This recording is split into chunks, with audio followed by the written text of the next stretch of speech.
اعوذ باللہ من الشیطان الرجیم بسم اللہ الرحمن الرحیم۔ اسلام میں شوہر اور بیوی کا آپس میں جماع کرنا بہت ہی بابرکت عمل بتایا گیا ہے۔ اللہ تعالیٰ کا ارشاد ہے، اور اس کی قدرت کی نشانیوں میں سے ایک نشانی یہ ہے کہ اس نے تمہارے لیے تمہاری ہی جنس کی عورتیں پیدا کیں تاکہ ان کی طرف مائل ہو کر سکون حاصل کرو۔ سورہ روم آیت نمبر 21۔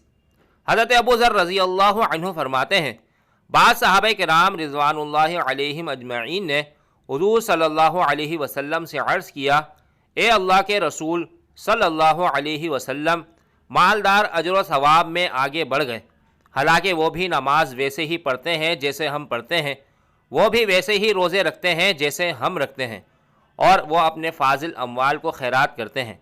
آپ صلی اللہ علیہ وسلم نے فرمایا کہ کیا تمہارے لیے اللہ نے ایسی چیزیں نہیں بنائیں جنہیں تم خیرات کر سکتے ہو؟ اس لیے سنو، ایک بار سبحان اللہ کہنا صدقہ ہے، ایک بار اللہ اکبر کہنا صدقہ ہے، ایک بار لا الہ الا اللہ کہنا صدقہ ہے، برائی سے روکنا صدقہ ہے، اور تمہاری شرمگاہوں کے اندر بھی صدقہ ہے۔ صحابہ کرام رضوان اللہ علیہم اجمعین نے عرض کیا، ہم میں سے کوئی شہوت پوری کرے تو یہ بھی اس کے لیے صدقہ بن سکتا ہے؟ آپ صلی اللہ علیہ وسلم نے فرمایا، بتاؤ، اگر اس نے حرام کاری میں اس کو استعمال کیا تو کیا اسے گناہ نہ ہوگا؟ صحابہ کرام نے عرض کیا، کیوں نہیں؟ آپ صلی اللہ علیہ وسلم نے فرمایا، بس اسی طرح حلال موقع پر استعمال کرنے سے معجور ہوگا، یعنی ثواب ملے گا۔ مسلم و نسائی۔ ارشاد باری تعالیٰ اور اس حدیث مبارکہ سے ثابت ہوا کہ جب ایک شوہر اپنی منکوحہ یعنی اپنی بیوی کے ساتھ خلوص نیت سے ہمبستری کرتا ہے جس سے وہ اور اس کی بیوی دونوں کو خوشی حاصل ہو، تو یہ ہمبستری اس کے لیے صدقہ و ثواب کا باعث ہے۔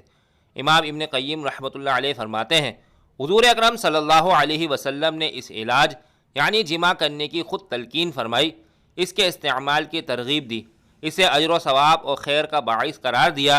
اس میں شک نہیں کہ یہ عمل کامل لذت کا سبب ہے، محبوب کے ساتھ نیکی اور احسان کا ذریعہ، اجر و ثواب کا باعث، خیر و خیرات کا وسیلہ، دل کی خوشی کا سامان، غلط افکار کے ازالے کی تدبیر اور روح کے ہلکے پھلکے ہونے کی علت ہے۔ اس عمل سے دل کی کثافت اور سختی دھل جاتی ہے، جسم ہلکا و مزاج معتدل ہو جاتا ہے، صحت بحال اور فاسد مواد کی صفائی ہوتی ہے۔ ناظرین گرامی، اگر بیوی سے ہمبستری کو دل نہ چاہے تو ہمبستری ترک کر دینا جائز نہیں، کیونکہ ہمبستری بیوی کا بھی حق ہے اور ترک ہمبستری اس کے لیے مضر ہے۔ جس طرح عورتوں کو مردوں کے جذبات کا لحاظ رکھنا ضروری ہے، اسی طرح مردوں پر بھی لازم ہے کہ عورتوں کے جذبات کا خیال رکھیں، ورنہ جس طرح مرد کی ناراضگی سے عورت کی زندگی جہنم بن جاتی ہے، اسی طرح عورتوں کی ناراضگی بھی مردوں کے لیے وبال جان بن جاتی ہے۔ سیدنا حضرت عمر رضی اللہ تعالی عنہ کے پاس حضرت کعب رضی اللہ تعالی عنہ تشریف فرما تھے کہ ایک خاتون آئیں اور آ کر کہنے لگی، اے امیر المومنین، میرا خاوند بہت نیک ہے، ساری رات تہجد پڑھتا ہے اور سارا دن روزہ رکھتا ہے۔ یہ کہہ کر خاموش ہو گئیں۔ حضرت عمر رضی اللہ تعالی عنہ بڑے حیران ہوئے کہ یہ خاتون کیا کہنے آئی ہیں۔ اس نے پھر یہی بات دوبارہ دہرائی کہ میرا خاوند بہت نیک ہے، ساری رات کی تہجد میں گزارتا ہے اور سارا دن روزہ رکھتا ہے۔ یہ سن کر حضرت کعب رضی اللہ عنہ بول پڑے کہ اے امیر المومنین، اس نے بڑے اچھے انداز سے اپنے خاوند کی شکایت کی ہے۔ امیر المومنین بولے، کیسی شکایت؟ حضرت کعب رضی اللہ عنہ نے فرمایا، جب وہ ساری رات تہجد پڑھتا رہے گا اور سارا دن روزہ رکھے گا تو پھر بیوی کو وقت کب دے گا؟ تو یہ خاتون کہنا چاہتی ہیں کہ میرا خاوند نیک تو ہے لیکن مجھے وقت نہیں دیتا۔ چنانچہ حضرت عمر رضی اللہ عنہ نے اس کے خاوند کو بلایا تو اس نے کہا، ہاں اے امیر المومنین، میں مجاہدہ کرتا ہوں۔ حضرت عمر رضی اللہ عنہ نے حضرت کعب رضی اللہ عنہ سے کہا کہ آپ فیصلہ کریں۔ حضرت کعب رضی اللہ عنہ نے اس شخص سے فرمایا کہ دیکھو، شرعاً تمہارے لیے ضروری ہے کہ تم اپنی بیوی کے ساتھ وقت گزارو، ہنسی خوشی اس کے ساتھ رہو، اور کم از کم ہر 3 دن کے بعد اپنی بیوی کے ساتھ ہمبستری کرو۔ وہ میاں بیوی جب جا چکے تو حضرت سیدنا عمر رضی اللہ عنہ نے حضرت کعب رضی اللہ عنہ سے پوچھا کہ آپ نے یہ شرط کیوں لگائی کہ ہر 3 دن کے بعد بیوی سے ملا کرو؟ انہوں نے کہا کہ دیکھیں، اللہ رب العزت نے مرد کو زیادہ سے زیادہ 4 شادیوں کی اجازت دی ہے، چنانچہ اگر 4 شادیاں بھی کسی کی ہوں تو 3 دن کے بعد پھر پہلی بیوی کی باری آتی ہے، تو اس لیے میں نے اس سے کہا کہ زیادہ سے زیادہ تم 3 دن رات عبادت کر سکتے ہو اور 3 دن کے بعد 1 دن اور 1 رات پر تمہاری بیوی کا حق ہے جو تمہیں اس کے ساتھ گزارنا پڑے گا۔ تو دیکھیں شریعت نے انسان کو کیا خوبصورت باتیں بتائی ہیں۔ بیویوں سے متعلق رسول اللہ صلی اللہ علیہ وسلم نے فرمایا کہ عورتوں کی خیر خواہی کرو، اس لیے کہ وہ تمہارے پاس قیدی ہیں۔ تم ان سے ہم بستری اور عصمت اور اپنے مال کی امانت وغیرہ کے علاوہ اور جو کچھ بھی اختیار نہیں رکھتے، اور جب وہ اپنا قرض ادا کرتی ہوں تو پھر ان کے ساتھ بدسلوکی کا کیا جواز ہے؟ ہاں، اگر وہ کسی کھلی ہوئی بے حیائی کا ارتکاب کریں تو پھر تمہیں انہیں سزا دینے کا حق حاصل ہے۔ پھر اگر وہ ایسا کریں تو انہیں بستروں سے علیحدہ چھوڑ دو اور انہیں مارو، لیکن اذیت ناک مار نہ ہو۔ اس کے بعد وہ اگر تمہاری فرما بردار ہو جائیں تو پھر انہیں سزا دینے کا بہانہ تلاش نہ کرو۔ سنو، جس طرح تمہارا تمہاری بیویوں پر حق ہے، اسی طرح تم پر تمہاری بیویوں کا بھی حق ہے۔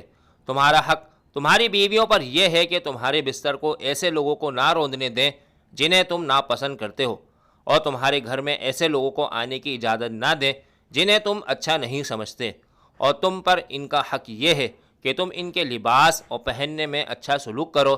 جس طرح عورتوں کو مردوں کے جذبات کا لحاظ رکھنا ضروری ہے، اسی طرح مردوں کو بھی لازم ہے کہ عورتوں کے جذبات کا خیال رکھیں، ورنہ جس طرح مرد کی ناراضگی سے عورت کی زندگی جہنم بن جاتی ہے، اسی طرح عورت کی ناراضگی بھی مرد کے لیے وبال جان بن جاتی ہے۔ اگر کسی اجنبی عورت پر اتفاقاً نظر جا پڑے اور خوبصورت معلوم ہو تو گھر جا کر اپنی بیوی سے ہم بستری کر لو تاکہ شہوت کو سکون ہو سکے۔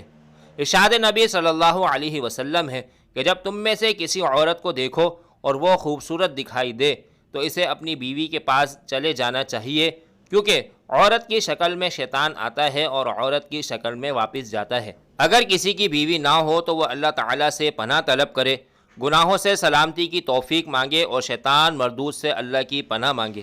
شوہر کے لیے اور بیوی کے لیے جائز نہیں کہ وہ اپنی خلوت کی باتیں کسی غیر پر ظاہر کریں، کیونکہ یہ بے وقوفی اور کمینگی ہے۔ عقل و شعور نے اس سے منع کیا ہے۔ حضرت ابو ہریرہ رضی اللہ تعالی عنہ بیان کرتے ہیں کہ نبی اکرم صلی اللہ علیہ وآلہ وسلم نے مردوں کو مخاطب کرتے ہوئے پوچھا، کیا تم میں سے کوئی ایسا آدمی ہے جو اپنی بیوی سے ہم بستری کرتا ہو تو دروازہ بند کر کے پردہ آگے کر لیتا ہو اور اللہ کے پردے سے اس فعل کو چھپاتا ہو؟ لوگوں نے جواب دیا، ہاں، ایسے لوگ موجود ہیں۔ آپ صلی اللہ علیہ وسلم نے پھر سے پوچھا، کیا کوئی ایسا آدمی بھی ہے جو اسے جا کر دوسروں کے سامنے بیان کرتا ہو؟ یہ سن کر صحابہ کرام رضوان اللہ علیہم اجمعین خاموش ہو گئے، اور اس کے بعد آپ صلی اللہ علیہ وسلم عورتوں کی طرف مخاطب ہوئے اور ان سے پوچھا، کیا تم میں سے کوئی عورت ایسی ہے جو اپنے خاوند کی خلوت کی باتیں دوسری عورتوں سے بیان کرتی ہوں؟ سب خاموش رہیں، لیکن ایک نوجوان عورت اپنے ایک گھٹنے پر کھڑی ہو کر رسول اکرم صلی اللہ علیہ وسلم کی طرف جھانکتی ہے اور آپ صلی اللہ علیہ وآلہ وسلم کی باتیں سن کر کہتی ہے، یا رسول اللہ صلی اللہ علیہ وسلم، خلوت کا ذکر مرد بھی کرتے ہیں اور عورتیں بھی کرتی ہیں۔ فرمایا، جانتے ہو اس کی مثال کیا ہے؟ اس کی مثال یہ ہے جیسے کوئی شیطان عورت کسی شیطان مرد کو سر عام لگی ہو اور وہ اپنی حاجت اس کے ساتھ پوری کی ہو اور دنی اثنا لوگ ان کی طرف دیکھتے رہے ہوں۔ خبردار، مردوں کی خوشبو میں بو تیز ہوتی ہے مگر رنگ نہیں ہوتا، اور عورتوں کی خوشبو میں رنگ ہوتا ہے مگر وہ تیز نہیں ہوتی۔ مفہوم یہ ہے کہ مرد ایسی خوشبو لگائیں جس میں بو ہو اور رنگ نہ ہو، جیسے عطر، عود وغیرہ، اور عورتیں ایسی چیزوں کا استعمال کریں جن میں رنگ ہو، خوشبو نہ ہو، مثلا زعفران اور مہندی وغیرہ۔ اللہ پاک عمل کرنے کی توفیق عطا فرمائے، آمین یا رب العالمین۔ مزید اسلامی اور معلوماتی ویڈیوز حاصل کرنے کے لیے ہمارے چینل کو ضرور سبسکرائب کریں۔ شکریہ۔